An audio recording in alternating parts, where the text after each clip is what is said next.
তাকাও। পূজা বলো আজকে আমার সাথে কেমন লাগলো?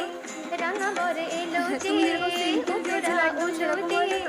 রাঙা বর এলো যে তোর মাথায় দিয়ে